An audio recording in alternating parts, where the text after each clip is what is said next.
it's Marina, travel experta, and today we're going to talk about climbing the third largest monolith in the world, Peña de Bernal in Mexico. Are you ready to make every day an adventure? So here's the fun thing. My friends just moved to Querétaro, Mexico. Until they moved to this place, I had never even heard of Querétaro. But while they were doing their moving process, they sent me and my family an image of Peña de Bernal. Peña de Bernal is one of the pueblos mágicos, which is magic villages that surround Querétaro. So you go to Querétaro to visit Peña. Anyways, Peña de Bernal is the third largest monolith in the world and one of the most popular places to rock climb.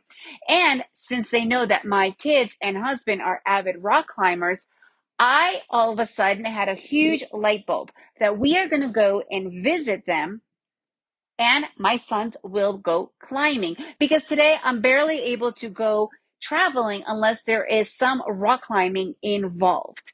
And that was the clincher for me. My friends, which is also my youngest son's best friend, now live in Querétaro.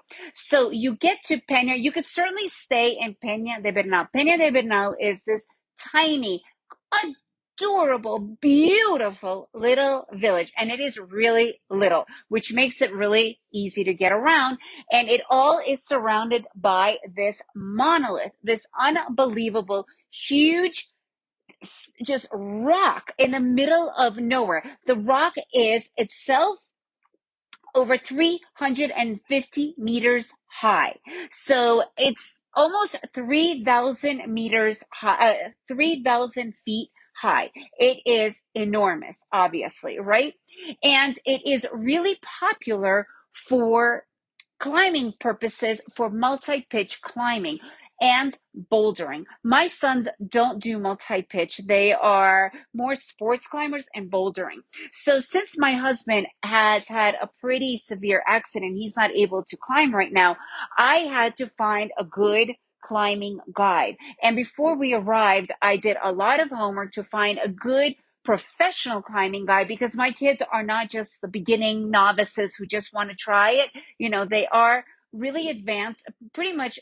Now the guy tells us they're definitely the most advanced climbers he's ever worked with.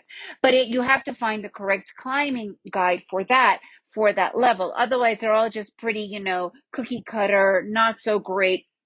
So after a lot of work, I found a really good climbing guide for my sons, where he first took them they went two times. The first day they went bouldering, and the second time they went to do actual sports climbing.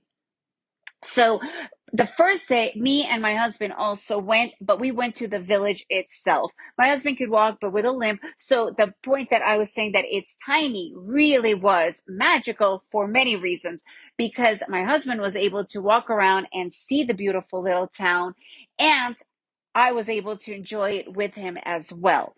So what's really interesting about Peña de Bernal, the actual town, is even though you have this monolith there, which is a popular climbing place, the town is not at all revolved around climbing. As a matter of fact, if you didn't know anybody climbing, you would never know that it was some place that climbers even come. Usually, whenever we go to climbing sites, the whole town is kind of like visiting a surfing village or, a skiing, snowboarding village. Everything revolves around the sport. In this particular case, not at all.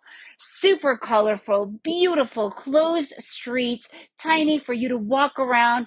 There's different foods. The main food there is gorditas, which is a really popular Mexican dish. And also they serve nopal. Nopal is a cactus that they use quite a lot, and it comes from that particular region. But gorditas is like two tortillas together, stuffed with all these different things. Plus, they have all these different artisan shops that you could walk around. And it's definitely a place, if you are going to go and visit Querétaro, you have to go and check out Peña de Bernal for one day. It's actually probably a half a day. It's 45 minutes to an hour to get to the village, 3 to 4 hours, if you're not going to be climbing, is more than enough. And if you're not going to be hiking, you can hike up as well. That's obviously an entire day event. Or you could just enjoy the actual village itself, which is what me and my husband did. There's a bunch of terrace restaurants and coffee shops, and it's just a beautifully, beautiful, magical village.